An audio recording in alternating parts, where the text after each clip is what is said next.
click the subscribe button down below. Button.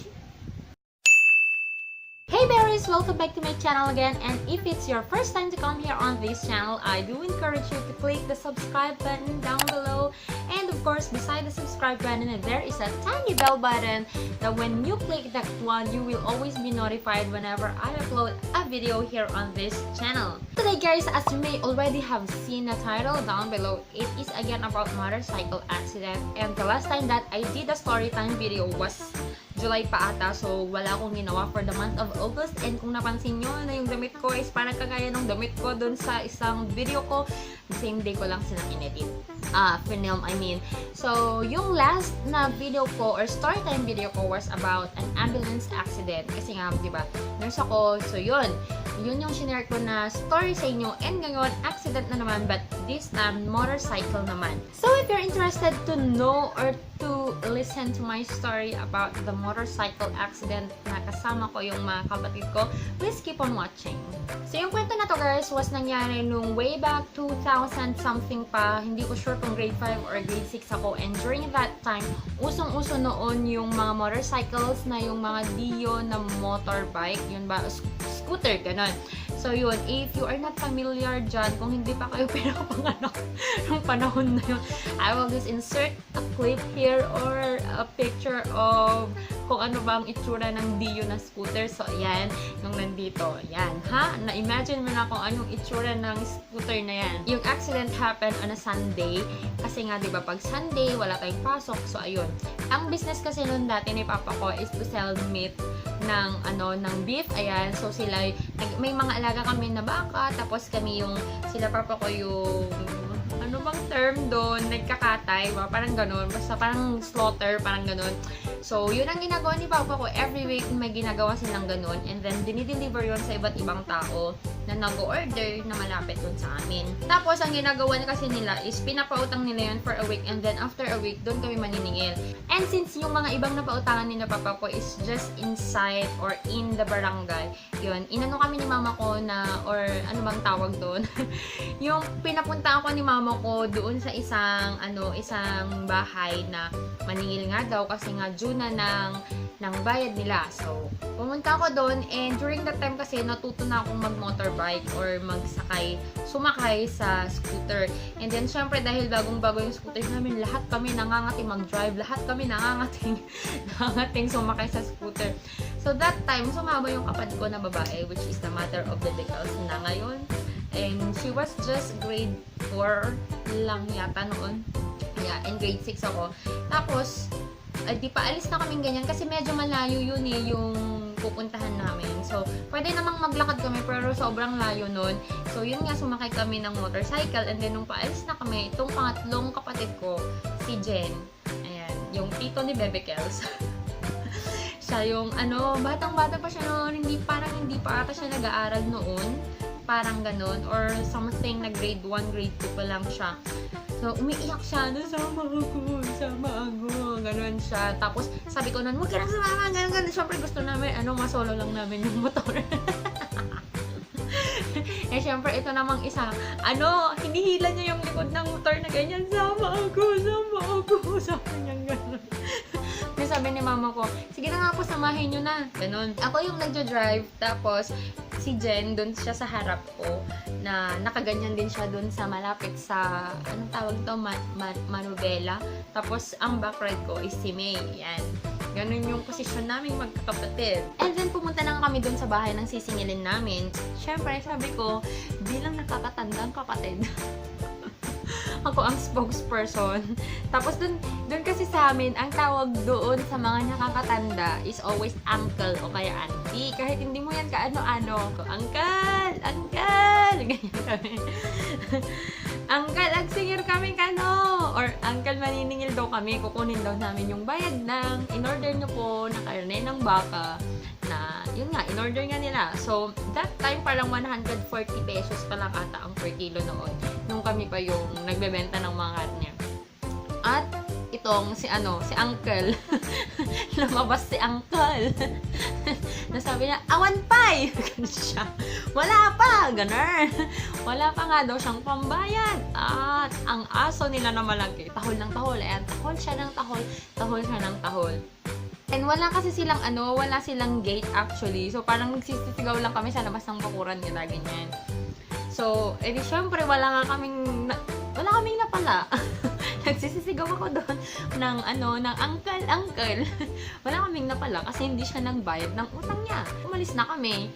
Ganyan. Tapos yung aso niya, sobrang galit na galit. Galit na galit itong brown na malaking aso na ito. Hindi ko talaga makakalimutan yung kulay ng aso na yun. Mataba siyang aso, malaki, ganun. So, tahol siya ng tahol. Alam mo yung boses ng ng aso na malaki, ganun siya. So, nakaka-frighten yun for us na bata pa kami noon. Bata pa. Siyempre, grade 6 lang ako noon. Grade 4 yung kapatid ko. Tapos, grade 2 siguro si Jen or grade 1 or grade 1. Ayan. Natakbo ko na yung itong sasakyan namin. Papunta naman doon sa bahay, sa susunod ko sa kanila. Tapos, naningil kami doon. Doon may nakuha kami. Tapos, pagbalik namin na ganyan, kasi yung way pabalik sa bahay namin, dadaanan namin yung bahay na yun. As in, tong aso to, ganyan talaga siya. Tahol siya ng tahol. Tapos ako naman, di syempre para hindi kami makagat ng aso, binilisan ko naman yung pagpapatakbo. Okay na sana, okay na. Kaya lang mga parang ilang meters after ng bahay na yon, may medyo pa-curve. Tapos yung kalsada, madami siyang crack na ganyan. And then, may tumawid na pusa. Tapos pagkatawid ng pusa na yon, na talagang yung pag-drive mo, sobrang bilis. Tapos yung aso, sobrang bilis talagang. Hinahabol kami ng aso. Kasi guys, ang aso, once na tumakbo ka, doon lang siya hahabol. Kapag hindi ka naman tumakbo, hindi siya humahabol. So, dahil nga, ang tali-talino kong driver, ang galing kong dumiskarte, pinatakbo ko, di syempre, humabol ngayon tong aso. Alam mo yung gulong ng scooter na magkakasya siya doon, na magiging, magiging parang in-between na siya ng dalawang crack, ganun. Tapos nga, may biglang tumawid na pusa. Etong pusa na to, na hindi ko makakalimutan kung anong kulay niya, na may puti siya, na may brown, na may black siyang ganun. Tumingin pa siya sa amin talaga. Ganun. Ang pusang ito, tumingin siyang ganyan. Uy, may papalapit na motor. So, ang ginawa niya, tumawid nga siya. And then, nung malapit na kami, sobrang lapit na kami, bumalik siya. So, syempre, yung gulong ng scooter is nakaano na sa mga crack. And then, yun nga, yung pusa na yun, unfortunately, nabunggo ko yung pusa. Kawawang pusa, as in talaga na, hindi siya actually, hindi siya namatay. Wala nga siya dun sa scene after, kasi, ewan ko, alam niyo naman yung pusa guys, parang flexible ata yung mga katawan nila, mga something na ganun. Hindi siya namatay, so parang naanuhan lang namin siya, na parang na-hit ng onte, tapos na out of balance na ako sa pag-drive. So yung backride ko, si May, nakatalon siya, kaya ang ang enjoy niya sa puwet, kasi nakaupo siya doon. Tapos si Jen, di ko na alam basta ang naisip ko na lang, basta ang natatandaan ko is hawak ko yung motor, pa-slide na, as in yung motor, naka-slide na, tapos naka-slide na rin ako, tapos hawak ko pa din yung dalawang manubela, kahit nag-i-slide na ako, kasama ko yung motor. Tapos nang na-realize ko na, nag-i-slide na pala ako, binitawan ko yung motor, binitawan kong ganyan, tapos napunta siya dun sa mga kawayan.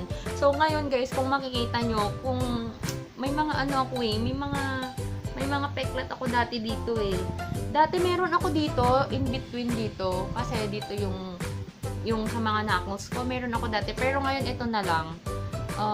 I don't know if you can see that one. Ayan, ito guys. Para siyang natahi, diba? Pero actually, hindi yan natahi.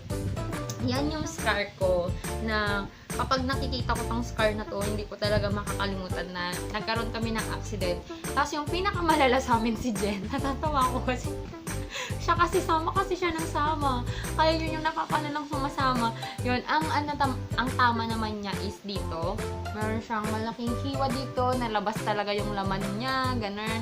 Tapos nag-crack yung eardrum niya. Fortunately naman, merong isang tricycle driver doon na nag-park. So nakita niya kami na nabangga nga kami doon or na-aksidente kami. Tapos siya yung pumunta doon sa amin, ni-rescue kami, tapos dinala kami sa hospital. Tapos pagdating namin sa hospital, doon pa lang dumating sila mama ko, kasi pinuntahan pa daw sila doon sa bukid or sa bahay, parang ganun. Yun, doon yung na-realize ko na, na-aksidente pala kami. Tapos hiyang-hiya talaga ako guys nung pagdadaan na kami sa mga tao, ganun. Na tinatakpan ko talaga yung mukha ko kasi sugat-sugat yung dito ko, pati pati yung tuhod ko. Tapos si May yung pet niya. Nagikilig siya na sa kabilang kwarto. Tapos, si Jen, yun siya yung pinakamalala. Dinala pa siya sa ibang, parang sa ENT siguro noon. Kasi pinacheck pa yung ears niya. Sobrang daming gastos kay Jen noon. Kasi nga, sinisave nila yung eardrum niya na parang, ang explanation daw ng doctor is parang nag-crack. Parang something na gano'n. Alam mo yung parang web na parang may gano'n. Gano'n daw yung nangyari dun sa eardrum niya, which is every check-up 500, tapos yung mga gamot pa niya and all that ish. So ayun lang guys, yun yung kwento ko about sa motorcycle accidents naming magkakapatid. Lahat kami magkakapatid kasi alam naming mag-motorbike or mag-drive ng motorcycle. Si Meme lang yung hindi masyadong nagda-drive, pero marunong din siya, pero hindi ko pa siya nakitang nag-drive. Pero kina-claim niyang marunong daw siya. Pero kaming tatlo, ako, si Jen, tsaka si Bunso, si Tawen, marunong kami lahat mag-drive and all of us already experienced a lot of motorbike accidents. So, we have our own stories of motorbike accidents na. Ayan, ganyan ka, kasi sa amin parang hindi uso ang driver's license, ganon. Buti na lang loob lang yun ng barangay, so, tsaka wala kaming nabangga na tao or sasakyan. So, ayun guys, I hope you enjoyed watching this video and sana may matutunan ko sa mga high school dyan na ang bibilis magpatakbo ng motorcycle at ang tatapang nyo kahit wala kayong lisensya, magpa-license muna kayo ha mga dear. At saka always wear a protective gear if you can. You can have your knee pads, elbow pads, and of course your helmet. Ayan. So I hope you enjoyed watching this video guys, and if you haven't subscribed to this channel yet, please do subscribe and like this video if you enjoyed laughing with me, and I'll talk to you guys on my next video. Bye!